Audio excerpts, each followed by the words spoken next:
A Assembleia de Deus Central, em Nova Friburgo, apresenta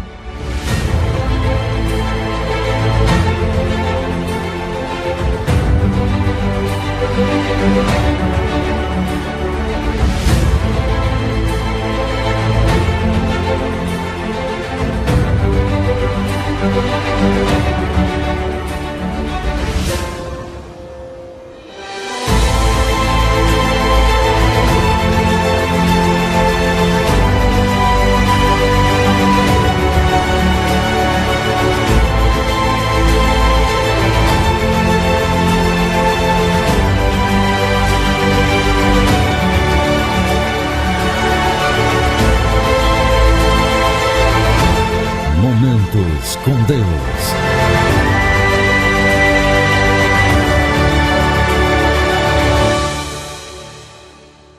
Graça e paz da parte do nosso Jesus Cristo a todos vocês. Estamos começando mais um programa Momentos com Deus.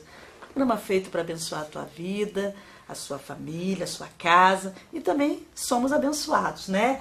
Quero já agradecer o carinho da sua audiência, de nos permitir entrar na sua casa mais uma vez, e com certeza Deus vai continuar falando conosco, como tem sido em toda a nossa programação, né? Glória a Deus por isso. Estamos aí, mês de novembro, meu Deus, já está chegando o final do ano, que coisa boa, mais um ano que estamos aqui com vocês, olha que maravilha, estamos juntos, temos que glorificar realmente ao Senhor. E o programa de hoje, como nas outras vezes, será uma bênção, como já disse aqui. Está conosco aqui, não nosso convidado, né? Mas aquele que faz parte desse trabalho, junto conosco, desse programa, Pastor Pedro. Seja bem-vindo, Pastor Pedro. Amém, irmã Roseliane, a paz do Senhor, minha irmã, a paz do Senhor, queridos telespectadores.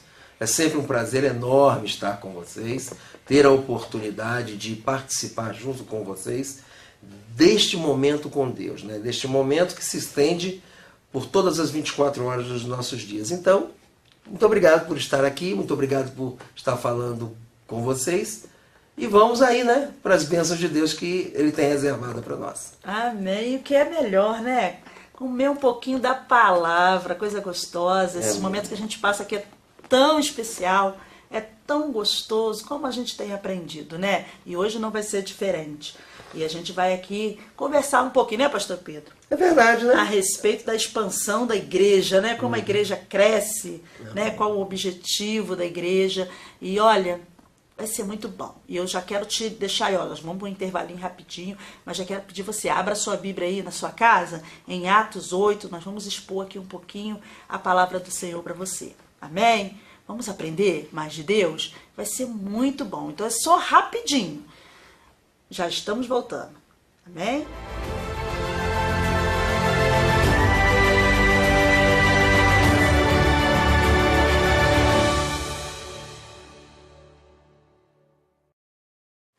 Amém, coisa boa, viu? Não falei que ia ser rapidinho? Já estamos de volta. E vamos então ler a palavra do Senhor?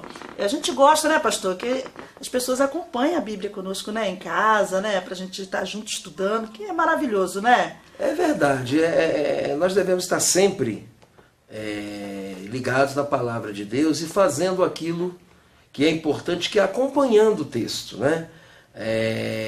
Você, lendo a Bíblia, você tem uma condição de você pegar texto e contexto.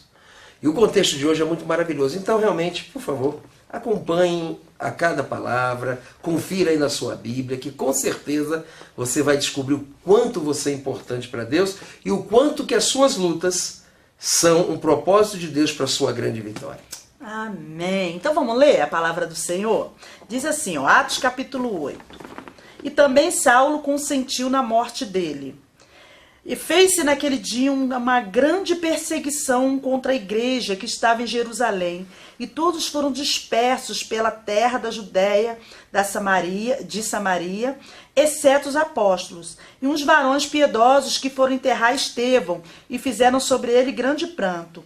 E Saulo assolava a igreja, entrando pelas casas e arrastando homens e mulheres, e encerrava em prisões. Mas os que andavam dispersos iam por toda parte anunciando a palavra. E descendo Filipe, a cidade de Samaria, lhes pregava Cristo. E a multidão unanimemente prestavam atenção ao que Filipe dizia, porque ouviam e viam os sinais que ele fazia, pois que os espíritos imundos saíam de muitos que os tinham, clamando em alta voz, e muitos paralíticos e coxos eram curados, e havia grande alegria naquela cidade.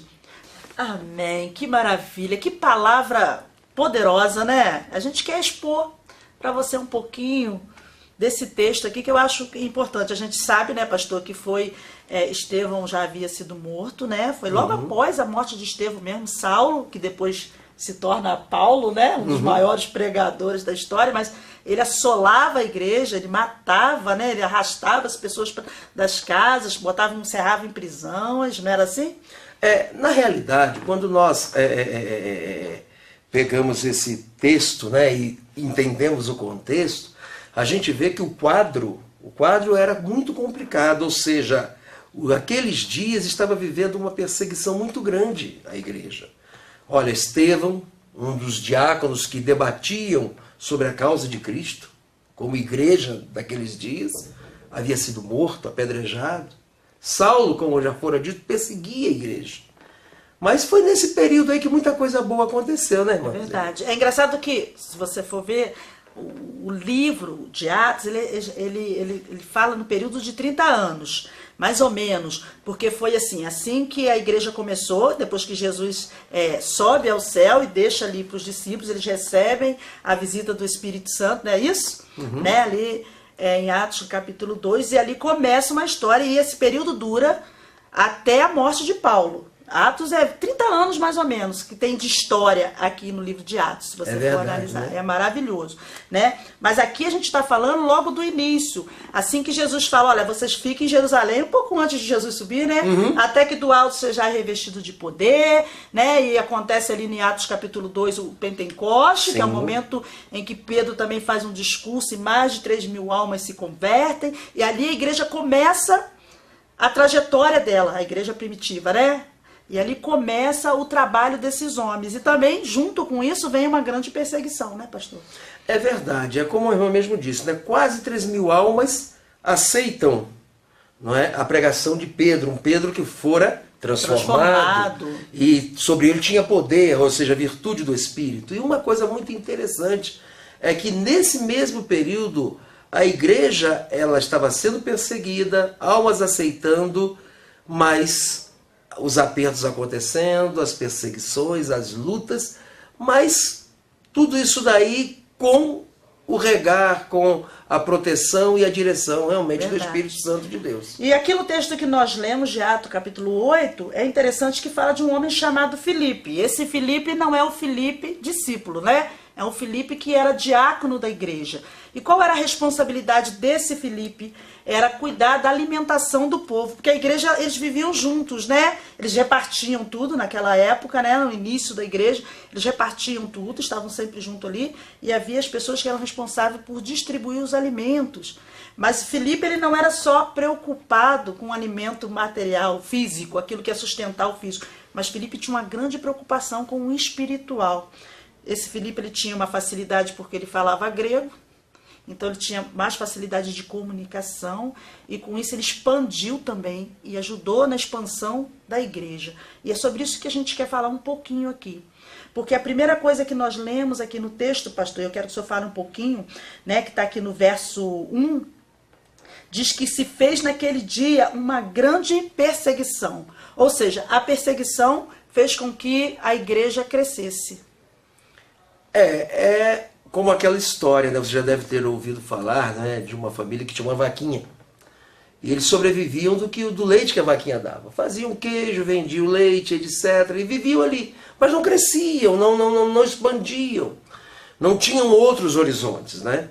E por conta de que uma vez chega alguém e pega a vaquinha e joga do precipício abaixo. A vaquinha já não existia mais. E daqui a um tempo aquele homem volta. E se espantou com o crescimento, se espantou com a expansão daquela família e dos que se agregaram a ela. Aí ele foi indagar o porquê.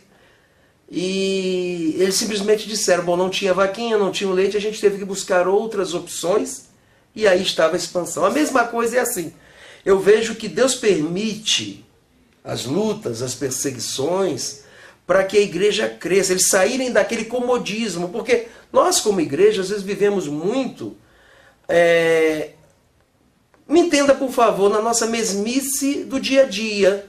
Eu vou ao culto, eu vou cultuar a Deus, mas tudo tudo o restrito, tudo focado na minha vida, na vida da minha família, quando a igreja ela tem um ID.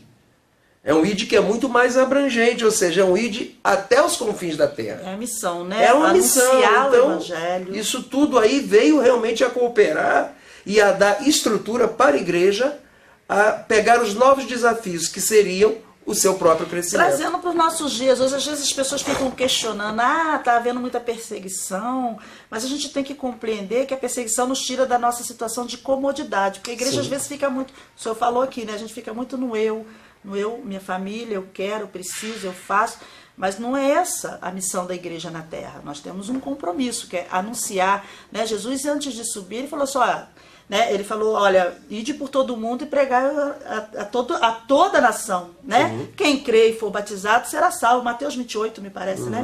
Quem não crê. Então, nós temos um compromisso de pregar. E às vezes a perseguição nos tira, às vezes não, com toda certeza, dessa situação de comunidade, porque a igreja, de comodidade, a igreja ela vai começar a pensar, ela vai buscar mais, ela vai ter interesse, né? Porque no segundo ponto aqui, pastor, é muito interessante no verso 4, ele diz assim, mas todos que andavam dispersos iam por toda parte anunciando a palavra. Olha que interessante. Quer dizer, eles foram assolados, foram perseguidos, eles saíram de dentro da igreja e começaram a pregar a palavra fora. Quer dizer, aquela situação de comodidade acabou. Estavam ali dentro da igreja engordando, só ouvindo, coisa boa, né? Só que agora é tempo de sair. Então a perseguição fez com que eles saíssem e com isso o evangelho foi crescendo no meio daquele povo, né? É verdade. Uma coisa nos chama a atenção, que a palavra diz que eles foram dispersos, né? E quando a gente fala de dispersão, né? Mas eles andavam dispersos e iam por toda parte anunciando a palavra. A dispersão aqui, a princípio, tinha um motivo, perseguição. A dispersão tinha um motivo, fuga. Mas esta fuga os levou a alguns outros lugares. E quer ver uma coisa muito interessante, irmãos? Tem um hino que diz assim, quem já pisou no Santo dos Santos, em outro lugar não sabe viver. Ou seja, quem já ouviu a palavra, quem tem a palavra no coração, por onde andar, vai falar da palavra.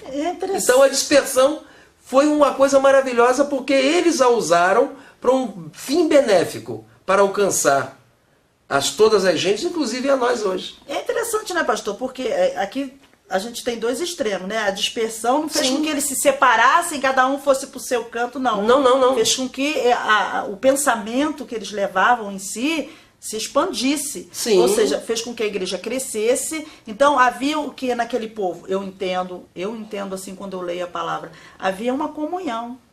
Né? Eles estavam no mesmo pensamento, no mesmo sentido como igreja. Né? Mesmo estando um para cada lado, a gente está no mesmo propósito. Vamos anunciar a palavra.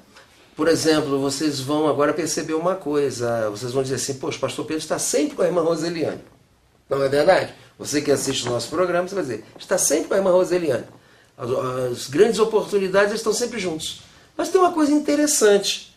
Nós não estamos sempre juntos. Não é? Mas o pensamento é um só. Ou seja, eles estavam fisicamente, não estavam próximos, mas a comunhão existia, o propósito existia. Não é? Havia, vamos dizer assim, aquela comunhão na responsabilidade de pregar o evangelho. E é claro, havia comunicação sim, mas os objetivos estavam sendo levados a efeito por conta de que cada um estava em um lugar diferente fazendo o mesmo trabalho. Então, isso é comunhão. Maravilhoso, né? E assim, eu fico vendo assim na vida de Filipe, por exemplo, porque foi um dos que ajudou nessa expansão, no crescimento da igreja. E tem algo interessante, porque o texto vai dizer aqui no verso 5, que ele diz assim, e descendo Filipe a cidade de Samaria, lhes pregava Cristo. Outro ponto importante para nós pensarmos aqui, meditarmos um pouco, é a respeito disso. O evangelho, ele tem que pregar Cristo. O importante não sou eu, ou eu faço, né? Quantas pessoas vão falar, eu faço, eu aconteço, eu sou aquilo, ele é a estrela, ele é o ponto principal da pregação. Não, nós temos a responsabilidade de pregar Cristo, é isso que vai fazer com que a igreja cresça. E olha que coisa interessante, a nossa irmã acabou de dizer que ele desceu à cidade de Samaria. Ele foi para o lugar menos provável. Verdade. Ele foi para o lugar menos de objetivo, talvez, nosso, de falar de Jesus para aqueles que não querem nos ouvir. Mas ele foi para Samaria.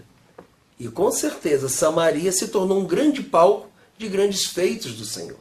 Samaria, por exemplo, nos dias de Eliseu, não é? A gente vê lá a palavra de Deus dizendo que Eliseu fala em um período em que os sírios invadiram Samaria, que haveria abastança, que haveria víveres.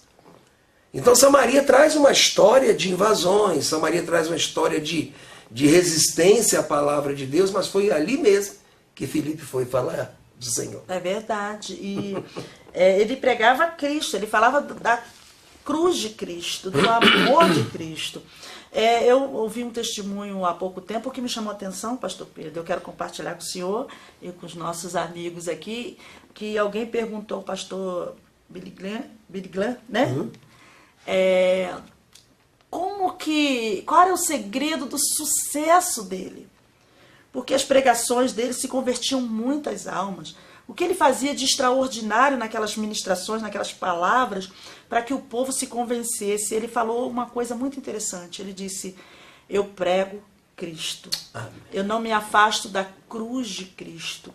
O que vai convencer o homem é o Espírito Santo, nós sabemos. Mas a nossa responsabilidade é falar do amor de Cristo, né? Se estamos aqui, se você tem aí uma casa abençoada, uma família linda, é porque Ele se sacrificou por nós. É porque Ele morreu na cruz, né? Nós sabemos que lá em João capítulo 3, né?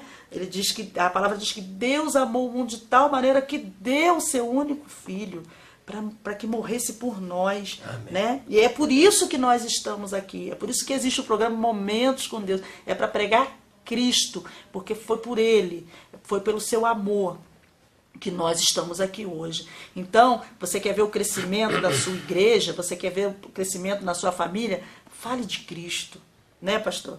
Justamente, E a gente vai ver, já no versículo 5, aliás, perdão, e no versículo 6, que diz que as multidões unanimemente prestavam a atenção.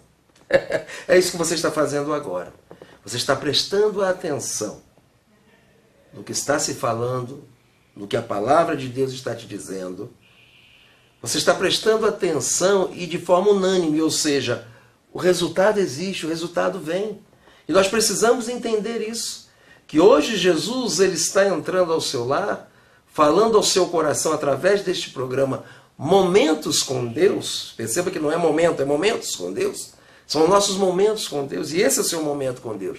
Para justamente dizer para você que se há uma perseguição, se há uma luta, se há uma dificuldade, que nós devemos perseverar de forma unânime.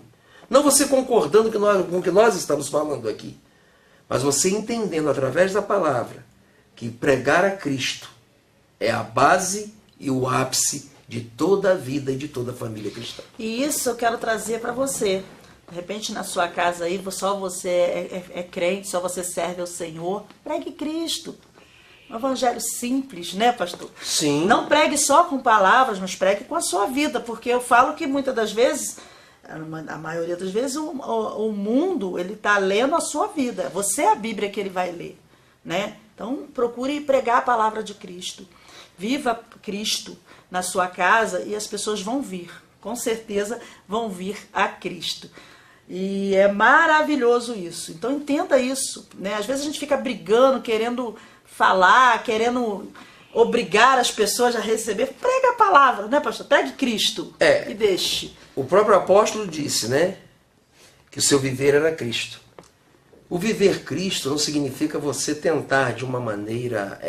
talvez é até entendível, irmã Roseliane, que no início da nossa trajetória com Jesus, nós somos levados por uma alegria tão grande, por uma descoberta tão grande, né? Puxa vida, eu não sabia que era assim, eu não sabia que existia toda essa possibilidade de uma vida aí de paz através deste Jesus que me pregaram. Então a gente fica querendo realmente passar para os nossos familiares, a gente fica querendo comunicar a eles, né? A gente quando vai a algum lugar que experimenta alguma coisa gostosa, a primeira coisa que a gente pensa é levar para os nossos. Só que dentro dessa euforia, vamos dizer assim, benéfica, às vezes a gente se atropela um pouquinho. Então a gente às vezes quer empurrar Jesus de goela abaixo, quando na realidade não é isso. Pregar a Cristo é viver Cristo. As pessoas vão ver Cristo em você, como disse a nossa querida irmã Roseliane. E eles vendo Cristo em você, com certeza, eles vão ver a diferença, a regeneração, uma nova vida.